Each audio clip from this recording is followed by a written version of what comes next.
My name's Pete Ritchie. I'm the president of the Robbinsdale Historical Society, and you're listening to Robbinsdale Revisited. John P. Shumway was a pioneer citizen of Robbinsdale. He was born in Connecticut, June 22nd, 1830, grew up on a farm there and got an early education in the public schools. Later on, he attended an academy. In 1855, he came to Minneapolis, where Judge E.S. Jones and Dr. William H. Leonard, who were from his neck of the woods, had already set up shop. He went to work for Judge Jones for a little while, and then he took a claim in Wright County, about 30 miles from the city. He cleared 5 acres, and he set himself up in a little bark-covered shanty. He didn't have a team to farm with, but he put in what small crops he could, and he made some improvements to the land. By and by, he was able to sell it, and he decided to go back to Connecticut. He didn't stay very long, though. He came back to Minneapolis, and when he returned, he bought 45 acres from John Pembroke. Now, these acres kind of wrapped around the lower part of Twin Lake in Robbinsdale and extended all the way down to about where the city hall is. It was a wild land. There were snakes and grasshoppers, and he didn't have a proper home for several years, so he built another little shanty, and this one he would hold up with props so that the wind wouldn't blow it down. He bought a yoke of oxen, and this kind of added to his debt. But he worked hard and managed to make a little money and pay that all off. Everybody says he was out building fences by moonlight. So I don't know if that just meant he worked so hard during the day that the only time he had left for building fences was by moonlight, or if it was cooler to work there. So eventually he gets 25 to 30 acres of land ready for cultivation. And with the oxen, he manages to raise some good crops of grain and corn. And back then, it's reported that he was getting 60 cents a bushel for wheat and 22 cents for corn. Then in 1858, he heads out to Mishawaka, Indiana, where he's going to meet Miss Louise A. Russ, and this was his childhood sweetheart. She was the daughter of Dan and Mary Brown Russ. They were also from Connecticut. Russ had come to Minnesota once in 1854, and he'd invested in some land, but the following year, he took his family to Mishawaka because he had a brother there, and I think Shumway was a little disappointed, but eventually he went back, got to marry the childhood sweetheart, and after Dan Russ died, Mary and her sister came out to Robbinsdale and settled nearby. Their son, N.F. Russ, was also a resident of the city, and their daughter, Miss Ellen M. Bisbee, made her home just around the corner from the Shumways for a number of years. So during the Civil War, there was a demand for men. You could get $300. There was a bounty of $300 paid for men who would enlist. So Mr. Shumway and several of the neighbors enlisted, and they were assigned to the 11th Minnesota Regiment, which was stationed until the close of the war to guard Tunnakill on the Louisville and Nashville Railroad. So after he got his honorable discharge, he returned home and he started buying up other pieces of property adjacent to his. And he was doing pretty well, had almost 70 acres when this guy, A.B. Robbins, shows up. And he manages to sell quite a bit of land to A.B. Robbins and even a little piece of Lower Twin Lake. At one point, I think he owned the land all the way around the lower portion of the lake. But Mr. Robbins buys this little piece, and the two were neighbors. I think Shumway his house was probably closest to the Robbins mansion. So Mr. Shumway also donated land to the Congregational Church and for a parsonage there, and he was a member of that, along with his wife and his daughters for many years. And he retained a good portion of his farm, and his house, was up on a little knoll overlooking the lake, so it was a desirable plot. And later on in life, he started selling off pieces of his land for people to build houses on. Shumway was a Republican, but he never really took an active part in political affairs. He did serve for 25 years as the township treasurer. His wife and him had 2 sons, Ernest J. and Royal. They were both graduates at the State University. Ernest J. Shumway was an electrical engineer and is credited with wiring up some of the early homes in Robbinsdale with electricity. It's said that the Shumway residence was the first one to have electricity. So John P. Shumway's granddaughters were Evelyn and Esther, and they were born in 1908, apparently about a half an hour apart. Evelyn was the older one. When they were born, their sister Carol says to the doctor, "How come there are two? You only brought one bag." So the story went. They also like to tell the story that Andrew B. Robbins, who used to come over to their grandfather's farm quite a bit, he came over one day and the twins were there and he picked them both up and held them in his arms. Of course, they were only 2 years old when he passed away. The Shumway sisters became keepers of Robbinsdale history. Not only did they help found the Robbinsdale Historical Society in 1978, but they preserved so many old newspaper articles, letters, their mother's wedding dress, their mother's shoes, and most importantly, their mother's diary. In 1954, Evelyn took entries from her mother's diary and put together this wonderful speech about the history of the Robbinsdale Congregational Church, or the Robbinsdale UCC, as we know it today. And we're so lucky because Crystal Boyd is here to read it for us. How It Was, a speech delivered by Evelyn Russ Shumway on December 8th, 1954, to the First Congregational Church of Robbinsdale. Did you ever say, "My, how I'd like to have lived in the good old days"? No cares or worries, no electric lights, no gas or oil to heat with, no vacuum cleaner, no automatic washer or dryer, no electric refrigerator or deep freeze, no radio or TV, and but few telephones, no automobile or airplane, no atomic bomb. If they didn't have all of these, what did they have? And how did they go about laying the foundation for the life that is ours to enjoy today? Let's turn back the years and get a close-up of the beginnings of this church and the building where we are gathered this 8th day of December, 1954. This is Crystal. I'm just going to break in here for a second to say you might want to listen to the next couple of sentences. They're just a few sentences that are pretty common for local history. It's sort of a quick nod to nature and the original people of a place. But there is so much more, and so just wanted to say that this is how Evelyn Shumway remembered it, but we know that there is so much more to Indigenous history and a lot more that could be said here. So, back to Evelyn. Minnesota was a vast wilderness when the early settlers came to this area. Minneapolis was a promising young city, and Fort Snelling a place of protection from the Indians who had been pushed farther west and north. It was 1855 when my grandfather, John P. Shumway, first came from Connecticut to Minnesota, settling on a claim near what is now Elk River, Minnesota. The stay there was brief as the rattlesnakes and mosquitoes were unbearable. After a short visit home, his courage was renewed, and he returned to the wide open spaces and purchased the land where he was to enjoy the rest of his life. It meant lots of hard work, clearing the land, building a hut, planting the crops, and it wasn't long before he went back to Indiana and married Louisa A. Russ, and together they faced the challenges of life in a new country and the anxious separation when the men answered the call to arms in the Civil War. Like experiences were had by all of those early settlers in this area, which was called Crystal Lake, Minnesota. The settlers coming mostly from Maine, Vermont, Connecticut, New York, Illinois, Michigan, Ohio, Ireland, Prussia, and Norway. It was a peaceful countryside with its 2 lakes and shady country lanes. The amount of land cleared and put into crops was increasing, and along came a land boom in 1887, and they were offered up to $700 an acre for land they had paid $25 an acre for. This was excitement for all, and at the same time, a man by the name of Andrew B. Robbins appeared on the scene, a man who had come here after having helped to lay out the town of Wilmer. He purchased land from Mr. Shumway, and the townspeople had never seen so much ado as went into the building of their 16-room house, which was the grandest in the Northwest. From then on, things began to happen. But let's go back to 1889.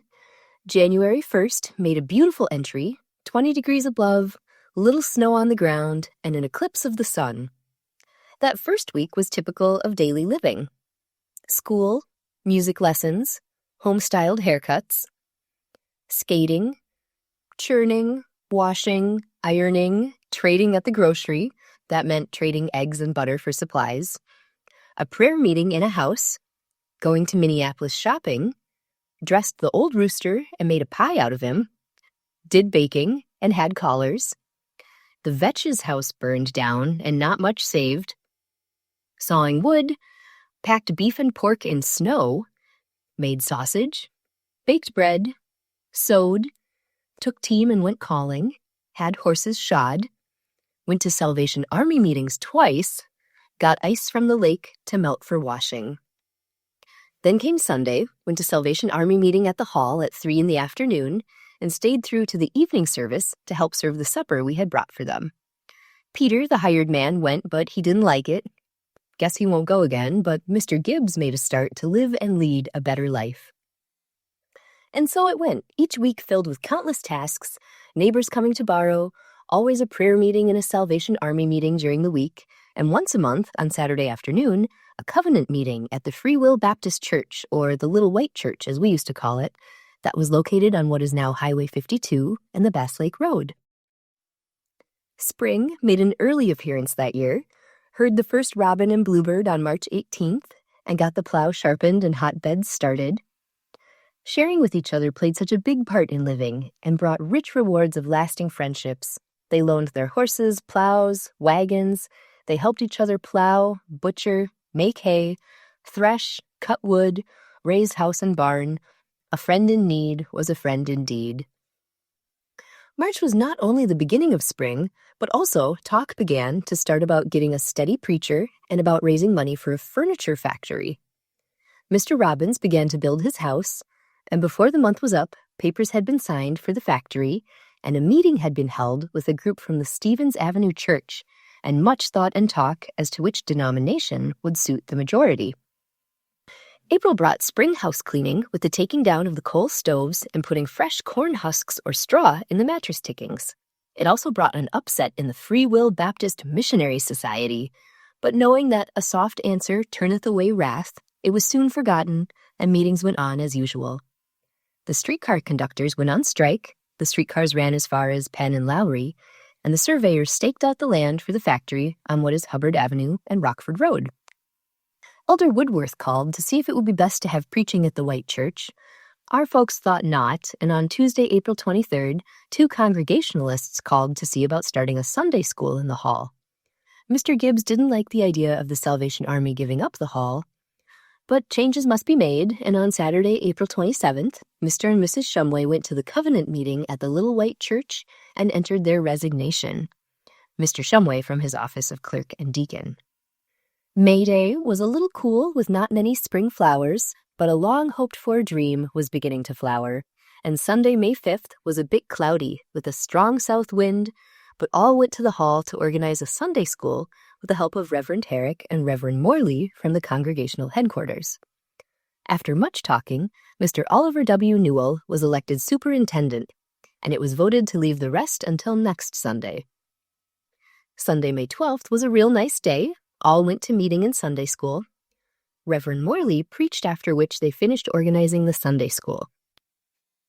John Shumway was elected treasurer and secretary. Miss Nathan Russ, teacher of infant class. Mrs. John Shumway, the class next to it. Elder Woodworth, young folks class. No teachers yet for the young married folks. Mr. Roth, teacher for old folks Bible class. All went in the afternoon to Salvation Army meeting. What a busy day. It was not quite as simple as all that. All were not satisfied. The next week brought a caller from Mr. Robbins to discuss church matters, he being a Presbyterian, and a call from Elder Woodworth, who feels terrible about church affairs, but Sunday, May 19th was pleasant, and all went to hall in the morning. Reverend Earl preached and had 71 in attendance at Sunday school, and on Monday, May 20th, a meeting was held in the hall to see about organizing a congregational church. And on Friday, May 24th, Mr. Shumway and Mr. Newell went to town to see about Sunday school matters, and in the evening went to Mr. Johnson's to see about church matters. And the month of May ended with a church meeting at Mr. Newell's, where they heard the Creed and Covenant read and voted on them. Saturday, June 1st was cool and, as was the usual task, did baking to feed the Salvation Army, which was no small job, brought lots of no small jobs. Meetings were held with Reverend Voltaire. We paid up our dues to the Missionary Society and asked to have our names taken off the roll. The Methodists were holding meetings at the White Church too, but none of us went. Mr. Newell came fixing our letters for the new church. We can't have the examining meeting here as we expected to, as Roy's all broke out with scarlet fever. Jesse Dutton drove in to leave more church letters, and on Friday, June 14th, the hall was cleaned and decorated, and a council of congregational ministers came by to train from Minneapolis and met us, and the final decisions were made to have a church. Grace Johnson, Louise Roth, and Clara Smith were baptized, and Mrs. Lizzie Tyler was sprinkled, and a church of 28 members was organized. They were Mr. and Mrs. H.K. Smith, Mr. and Mrs. J.P. Shumway, Mrs. Ellen Bisbee, Mrs. Nathan Russ, Mr. and Mrs. L.C. Roth, Mr. and Mrs. O.W. Newell, Mr. H.S. Newell, Mr. and Mrs. W.C. Gilbert, Mr. and Mrs. E.K. Wilkins, Mrs. F.P. Munson, Miss Lizzie Munson, Mrs. H.W. Downs, Miss Lulu Downs, Miss Louise Roth, Mrs. W.A. Tyler, Mrs. J.B. Johnson, Miss Grace Johnson, Mrs. Kate Craig, Miss Clara Smith, Mrs. David Malvin, Mrs. Sewell Parker, Mrs. W.H. Johnson. Mrs. Louise Roth Conover is the only one of the charter members now living. On Friday, June 21st, the church members, 13 of them, met at Mr. Newell's office to choose officers, and the following were elected. Mr. Newell and Mr. Roth, deacons, Mr. H.K. Smith, treasurer, Roy Newell and Perry Smith, ushers. June also brought 11 new families from Sauk Center, who will work in the chair factory, and the factory whistle blew for the first time on June 21st. July came in hot as ever. The new folks were busy making hay. The 4th dawned a perfect day, ushered in with salutes at 2 a.m., and in the afternoon we joined the many carriages of townspeople out viewing the new buildings. A flag floated skyward from the cupola on the new factory. On July 11th, the factory was in full swing, and we got a chair to put on the piazza. It was 10:30 when we got home from a prayer meeting at the hall on Wednesday, July 17th, but we had chosen 3 trustees, Mr. Gilbert, Mr. Tyler, and Mr. Shumway.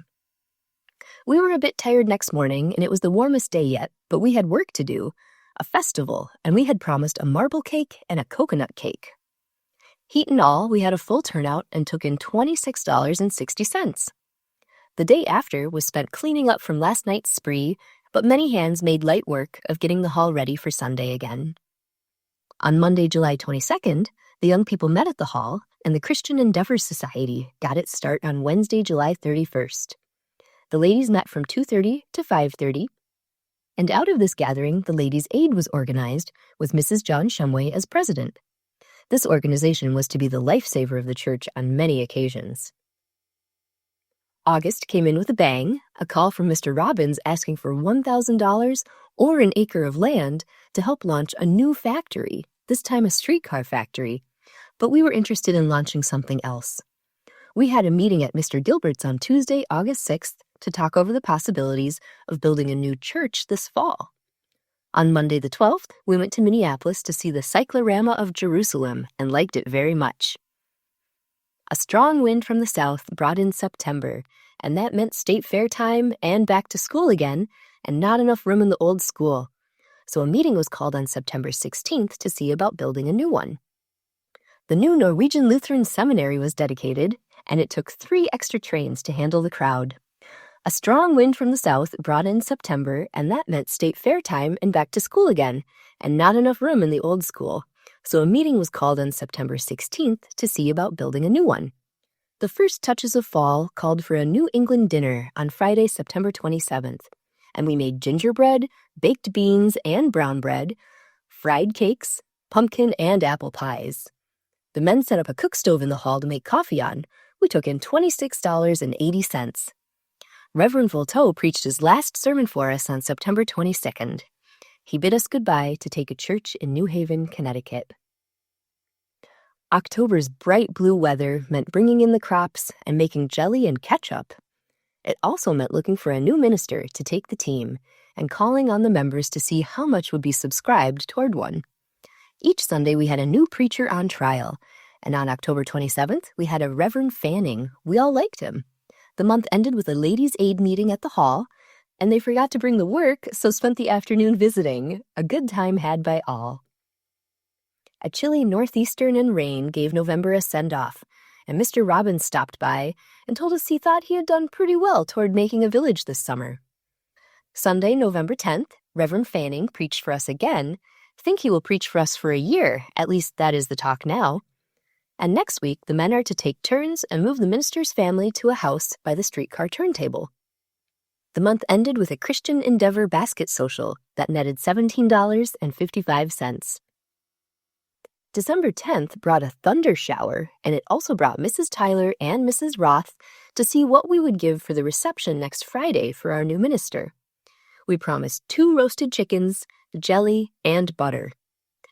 The day of the reception was so warm it was more like spring than winter, and busy we were baking and making endless trips to the hall with table settings. Had a very pleasant time and home a little after 11. As the old year ends, we bid goodbye to 1889.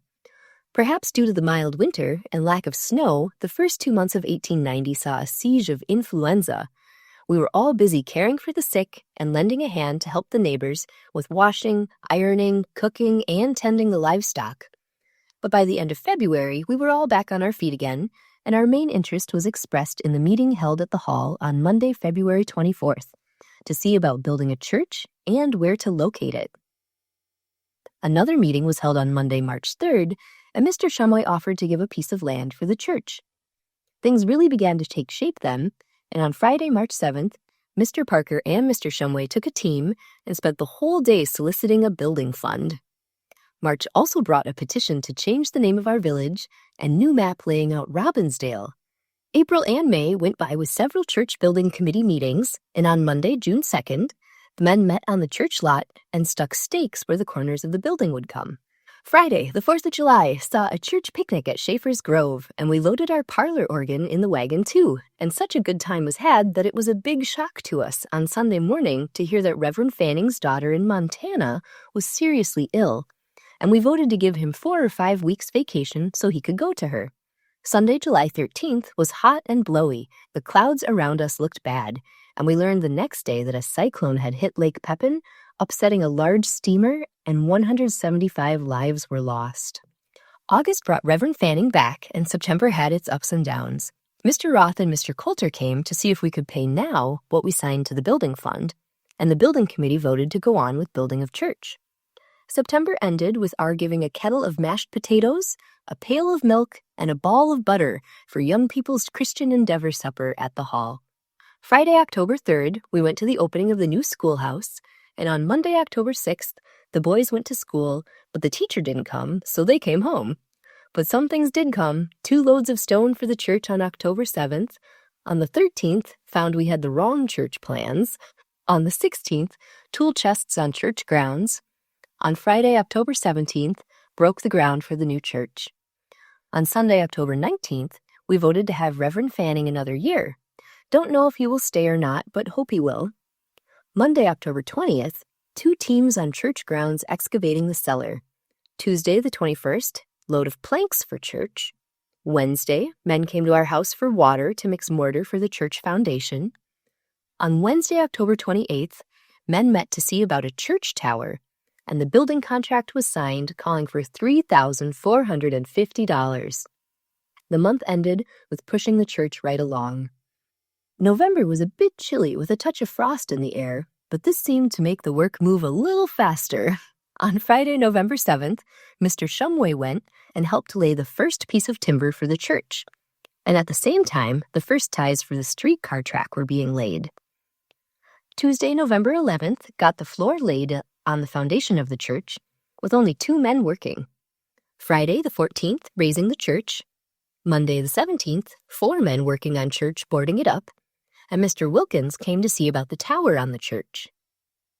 Tuesday, November 18th, saw the 2 gable ends of the church go up, and the Robbins family spent the first night in their new home, and the Lutheran seminary students were busy working on streetcar tracks. November 19th, the roof was put on, and 8 men were at work shingling. Thursday, November 27th, was Thanksgiving, and on the way home, after listening to Reverend Fanning in the hall, most of the folks stopped by the church, and Mr. Wilkins showed us the stained glass for the windows. There were 12 men shingling. December came in pretty cold, but not much snow, so work went on. On Wednesday, December 3rd, they tore down the steeple to build it higher, and on the 5th, they had it back again, and it looked much better. Monday, December 8th, the furnace came, and on the 9th, they were ready to plaster. On Wednesday, December 10th, Reverend Fanning called in to tell us he didn't think he would stay here much longer, and on the 11th, the chimney went up, and Mr. Swift came with a petition for us to sign to change the name of our post office, but we wouldn't sign it. Sunday, December 21st, was a beautiful day, but it was Reverend Fanning's last Sunday with us. And on Monday, men began to plaster the church, and the building committee met that night to talk matters over. By Saturday the 27th, the plastering was all done, and we'll let it dry for a while before putting on the finish. Our prospects for 1891 are that we will have a church, that Reverend Fanning has left us sure, and we will have to look for another minister. January 1891 had its rain, ice, and snow, but what caused more concern was the Presbyterians holding meetings here with the idea of starting a church, and we think it would injure our new congregational church.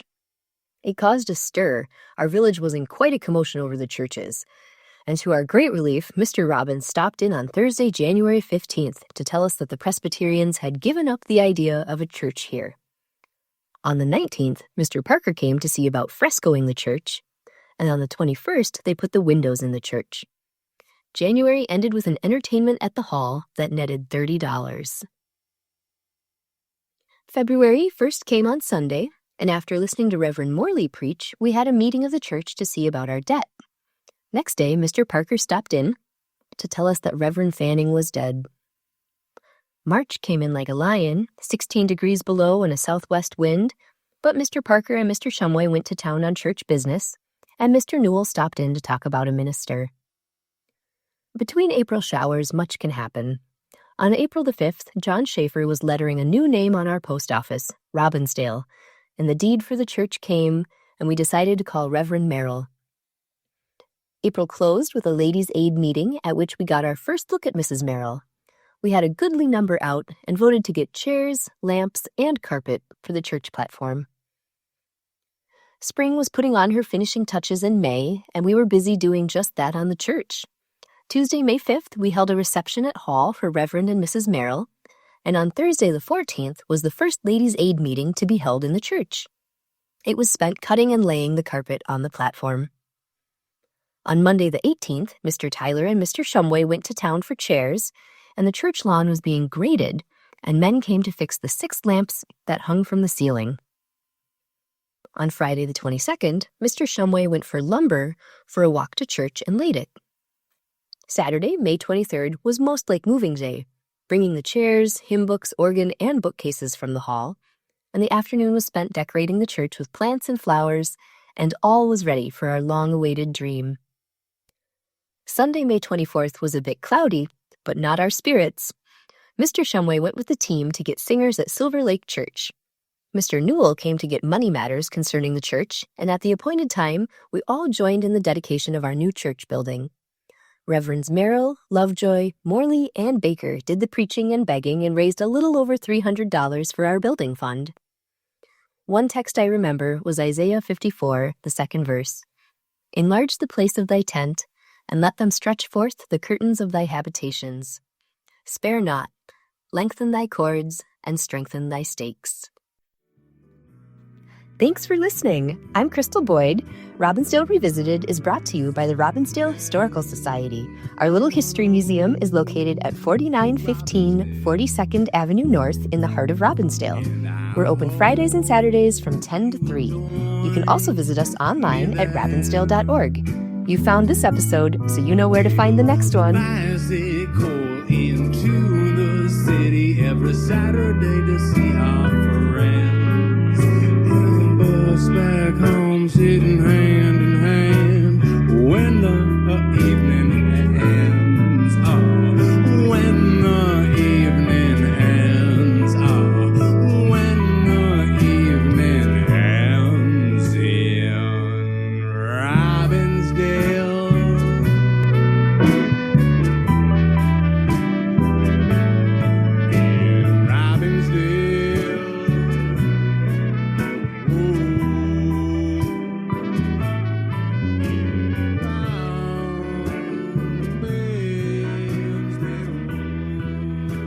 Our theme music is provided by Gabe Barnett and Them Rounders. The end.